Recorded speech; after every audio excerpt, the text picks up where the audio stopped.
we know that the need for our fundraising projects, for means-tested bursaries, for state school partnerships, is greater than ever. We also know that we are operating in a changing environment for our fundraising conversations. And that is the biggest impact that has is twofold. It's firstly on people's frame of mind and to what extent they feel that they want to do good in the world that's not just generically good, but good given the situation we're facing. So thinking psychologically, what do donors looking for right now in terms of when they're making those decisions around philanthropic giving? Welcome to the Independent School Podcast. Thinking and acting strategically is the key to both securing the future of your school and helping to build a more equal and just world. My name's Juliette Corbett. I'm a consultant, speaker and facilitator specialising in helping independent schools. In this podcast, I translate tried and tested strategy and fundraising techniques into a language that works for schools. So if you're a senior leader in a private school and you want your daily work to feel less exhausting and more strategic, and if you want once more to feel the joy of making the world a better place through education, then you're in the right place. Welcome, and let's get started on this week's episode. Hello, and welcome to this week's episode where we're going to be thinking about how to continue fundraising through a crisis. So as I record this, we are seeing continual atrocities being revealed within Ukraine. And I think even the best fundraisers sometimes doubt the relevance of their project amongst the big picture of what's happening in the world. And some of us question, would we be better off concentrating on humanitarian fundraising? Should we completely switch our emphasis to helping those people who are being directly impacted by the absolutely horrendous situation which we are seeing in Ukraine at the moment? And I think some of us would just need to take a deep breath and understand that, unfortunately, the impact of the war in Ukraine is going to be felt by millions of disadvantaged people who are already having a really tough time all over the world as a result of the economic sanctions which we are imposing on Russia because of their actions. So here in the UK, we have seen over the recent months, we've seen the Office of Budget Responsibility starting to predict inflation could reach a 40-year high of 8.7 by the end of the year, end of 2022. And we're seeing daily stories of the cost of living crisis. We're seeing people who are having to choose between heating and eating. In this day and age, it is just absolutely unbelievable. The Resolution Foundation here in the UK is now forecasting that a further 1.3 million people will fall into poverty over the next year. And that includes 500,000 children. And the picture isn't much better or any better in other countries and other parts of the world. And I think given this backdrop, it's normal for us to feel maybe what we're focusing on in our fundraising projects, maybe that's not as important as what we should be doing, helping people through humanitarian efforts. But actually, I think that we need to have a dual strategy here. We do need to be helping and giving generously to those humanitarian crisis charities who are used to reacting on the ground to these situations. But also, it is more important than ever that independent fee-paying schools continue to invest in fundraising for means-tested bursaries and state school partnerships. I'm going to be focusing specifically on those particular types of projects in today's episode, and we're going to be thinking about what can we do as independent schools to enable us to rise to the challenge. We've got choppy economic waters ahead, and yet the need is greater than ever for these bursaries, these means-tested bursaries and the state school partnerships that the sector is already starting to focus on. So in today's episode, I'm going to talk about 4 key areas we must be focusing on in order to make sure that we can get through these choppy times ahead. Before we dive into the detail, I wanted to let you know about a free resource I've created to help you prepare your school for the coming economic impact of the invasion of Ukraine. It's a checklist of things you need to think about and take action on now, and it's designed to prompt strategic conversations around the issues that actually matter. You can download your free copy at www.consultjuliette.com fundraising.co.uk/checklist. Okay, now let's continue with this week's episode. Okay, so we know that the need for our fundraising projects for means-tested bursaries for state school partnerships is greater than ever. We also know that we are operating in a changing environment for our fundraising conversations. And that is the biggest impact that has is twofold. It's firstly on people's frame of mind and to what extent they feel that they want to do good in the world that's not just generically good, but good given the situation we're facing. So thinking psychologically, what are donors looking for right now in terms of when they're making those decisions around philanthropic giving? The other thing we need to think about is people's wallets, people's ability to give generously, being impacted by the cost of living crisis itself. Now, generally speaking, within independent school fundraising, we feel that less than other charities are fundraising from the general public because we're lucky enough that we are fundraising from a relatively affluent audience who want to use their money for good. That is what we're enabling them to do. So generally speaking, perhaps they're being less impacted themselves and they're feeling more motivated to give. But that doesn't make it easy. We still need to think about how are we going to navigate, once again, choppy waters as we go forward in our fundraising. And there are 4 things I want to talk about today. And the experienced fundraisers amongst you will recognise that all 4 of these things are actually really critical, best practice, educational fundraising at any time, but they need to be front and centre during your fundraising efforts during a time of crisis. Okay, so the first thing you need to be doing is to keep engaging with prospects, keep talking to potential donors. We saw during the COVID pandemic that many donors stepped up and gave really generously to things like means-tested bursaries because they were motivated by the negative impact that the pandemic was having on some of the most disadvantaged children in our society.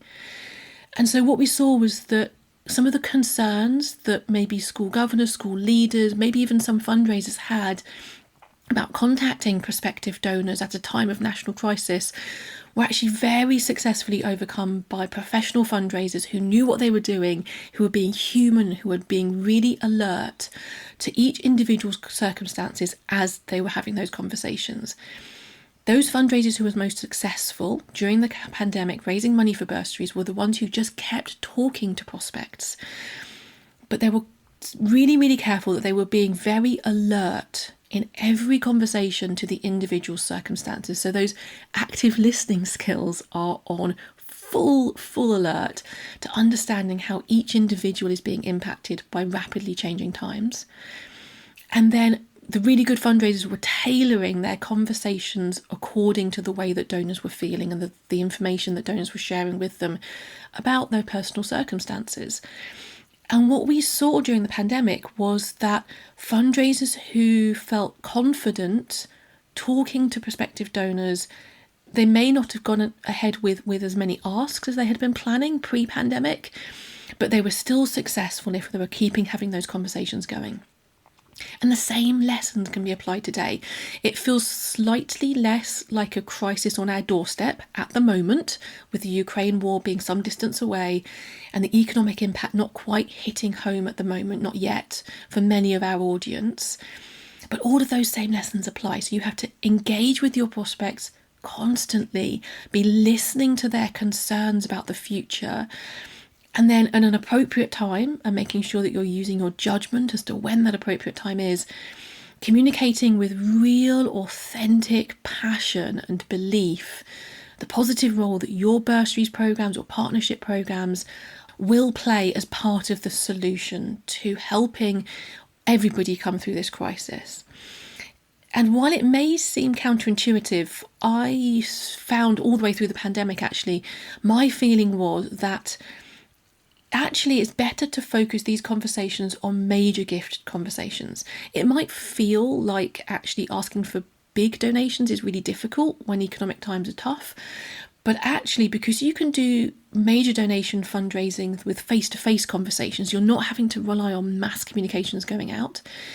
And because those donors are less likely to be feeling the squeeze from the cost of living crisis at the moment, actually the same applies now, that if you're feeling unsure and cautious about maybe some shifts in messaging that you're using within your fundraising due to the current situation in Ukraine, I would recommend that you actually start your conversations with your major donors, which may seem counterintuitive, but you can adapt the messages as you go when you're having those conversations one-to-one with individuals who have either supported you in the past or who you've already got to know before this crisis emerged. So that's the key thing you need to be doing. Number one is keep engaging prospects, keep talking to potential donors. Don't hesitate, don't stop. Even if you might not necessarily be making the same asks at the same time due to the economic uncertainty, people's investment portfolios being affected, people's businesses potentially being affected, especially if they export. But keep talking to prospects. Second key thing you need to be doing, again, best practice at all times, but critically important now, communicate the impact that your fundraising project has on people. People give to people. Even when it's a building, they give to the impact that it has on people.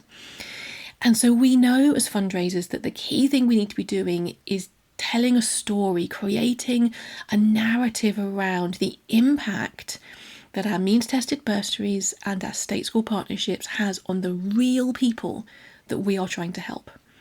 So that might be quotations from former bursary recipients, it might be case studies of successful state school partnerships that you're forging. You might be doing this through video, through conversation, through impact reports.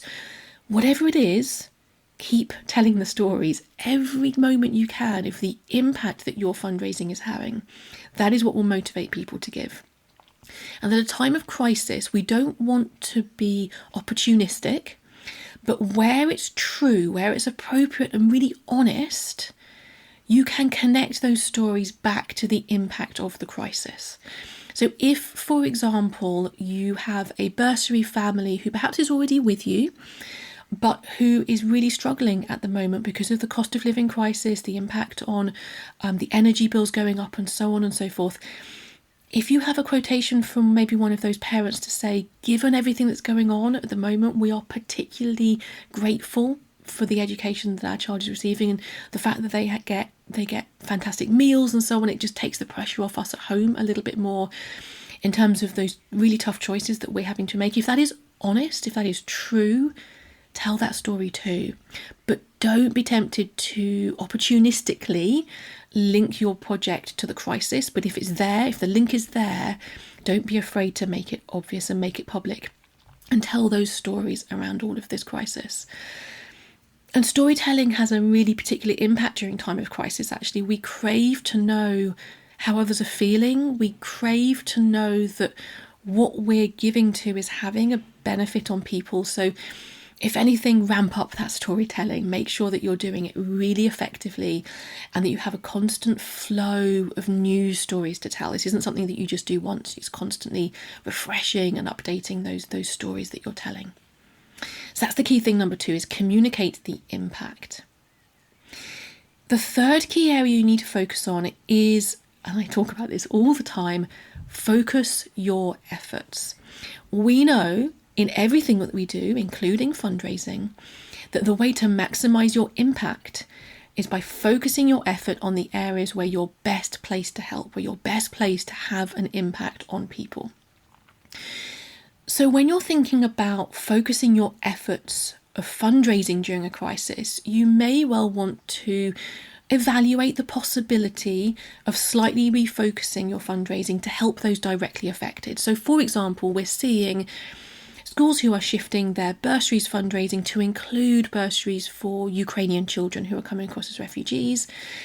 I think we're going to see a lot more partnership projects with local state schools who are seeing recently enrolled refugee Ukrainian children, and where the partnership project that may have already existed, or it may be a new one, between an independent school and a state school, maybe the children are going to the state school, but there can be an elevated level of partnership and impact that the independent schools can be having to help those state schools adapt and accommodate these additional refugee children with potentially the need for additional English classes, for example. So It's absolutely fine to adapt what you're doing to the crisis, but please, please, please don't be tempted to fully shift away from something that you know works, you know you're good at. Given that we are predicted to see 500,000 more children who were already in the UK falling into poverty over the next year due to this crisis and the cost of living in particular, it is absolutely fine to redouble your efforts on what you are already doing if you know it's working. So that might be really focusing in on bursaries for local children. That is absolutely fine. If that's where you want to focus your efforts on that and ensure that you're communicating that this is having a really positive impact on the increasing numbers of families who are really struggling at the moment. So that key thing number 3 that you need to be doing, focusing your efforts, is around not getting distracted, evaluating opportunities to shift your messaging and shift what you're doing to help Ukraine directly, but not to allow yourself to get distracted onto things which are not part of your core expertise. The areas that your school has been working on so far, those are the areas to focus your efforts on. And then the fourth thing you need to be focusing on, the fourth key thing to focus on, is due diligence. Now, this is slightly less exciting than the others, but it's absolutely essential that we know where donations are coming from as they flow into our school. Just like all of the other things I've talked about, this is best practice fundraising. It is compliant fundraising. You have to do your due diligence at all times anyway. But there are new challenges with regards to due diligence around where donations are coming from, and potentially also actually to do with the means testing of Ukrainian families who might be eligible for bursaries. It's not quite due diligence, it's means testing, but that same idea that best practice processes that were embedded in your fundraising and your bursaries programs previously may now have additional challenges that you need to be looking at to make sure that you are fit for purpose.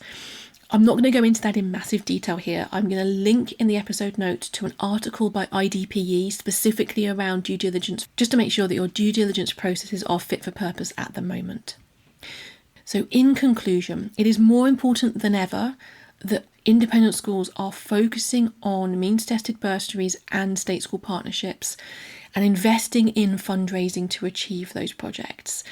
And yet, the environment in which we're fundraising is a little bit trickier than it had been a couple of months ago. So the 4 things that you need to focus in on. Number 1, keep engaging prospects. Keep talking to those people who might be giving you money. Number 2, communicate the impact of your project on people and tell stories all the time about that impact. Number 3, focus your efforts in on where you have experience and expertise and where you can have the biggest impact. And the 4th thing to focus on is just to do a quick check to make sure that your due diligence processes are fit for purpose given the crisis that we're in at the moment. So in conclusion, I was so delighted to see back in March 2022 the enthusiasm at the Bursaries and Partnerships Conference in London, real enthusiasm from people across the sector. Fantastic examples of best practice that we're seeing showcased across the country. And I know that this expands beyond the UK as well. And it's just an appeal and a plea to schools. We must not let the positive momentum that we have built despite the pandemic, or perhaps even because of the pandemic, we must not let that positive momentum to falter during the coming economic choppy waters that we have coming our way. So that's it for this week. I hope that's been helpful. As always, I love to hear your feedback. If you have any questions or thoughts around this subject, you can always get in touch. Have a strategic week, and I'll talk to you again next time. Thanks for listening to the Independent School Podcast, the podcast that helps senior leaders in private schools to think and act more strategically, both because they want to secure the future of their school and because they want to help build a more equal and just world. You can listen in everywhere that podcasts are available. And if you want to catch up on previous episodes or follow any of the links that I've mentioned today, just head over to www.consultjuliet.co.uk/podcast.